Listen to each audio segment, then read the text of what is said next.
ఆంధ్రప్రదేశ్లో క్షిపణి ప్రయోగ కేంద్రం ఏర్పాటుకు మార్గం సుగమమైంది. సిఆర్జెడ్ నిబంధనల్ని సవరిస్తూ కేంద్రం నోటిఫికేషన్ ఇవ్వడంతో లైన్ క్లియర్ అయింది. దీంతో 3 నెలల్లో నిర్మాణ పనులు ప్రారంభం కానున్నాయి.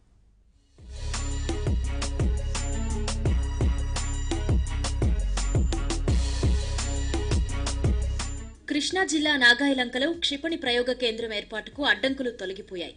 కోస్టల్ రెగ్యులేషన్ జోన్ సిఆర్జెడ్ నిబంధనలు సవరిస్తూ కేంద్ర పర్యావరణ అటవీ శాఖ నోటిఫికేషన్ జారీ చేసింది.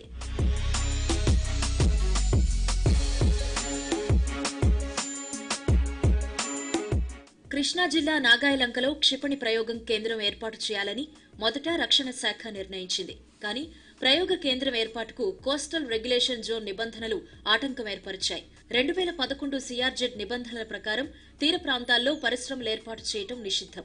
భూసేకరణకు సిఆర్జెడ్ నిబంధనల ప్రకారం సముద్రానికి 500 మీటర్ల పరిధిలో ఈ తరహా ప్రాజెక్టు ఏర్పాటు కావటానికి వీల్లేదు. దీంతో ఇది ఆటమిక్ ప్రాజెక్టు కాదు కాబట్టి సిఆర్జెడ్ నిబంధనలు సవరించాలి అని సీఎం చంద్రబాబు గతంలోనే కేంద్రానికి లేఖ రాశారు.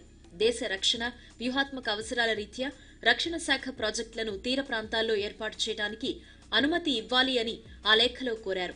మరోవైపు రక్షణ శాఖ కూడా ప్రతిపాదనలు పంపింది. దీంతో సిఆర్జెడ్ నిబంధనల సవరణలు సిఫారసులపై డాక్టర్ శైలేష్ నాయక్ అధ్యక్షతన కమిటీ కూడా ఏర్పాటైంది. ఆ కమిటీ ఇచ్చిన నివేదిక ప్రకారం కేంద్ర పర్యావరణ శాఖ సిఆర్జెడ్ నిబంధనలను సవరించింది. నిబంధనల్లో ఉన్న 2 సబ్ క్లాజులను తొలగించింది. వాటి స్థానే కొత్తగా కొన్ని నిబంధనలు చేర్చి నోటిఫికేషన్ జారీ చేసింది. దీంతో నాగాయలంకలో క్షిపణి ప్రయోగ కేంద్ర ఏర్పాటుకు 3 నెలల్లోనే పనులు ప్రారంభమవుతాయని అధికారులు తెలిపారు.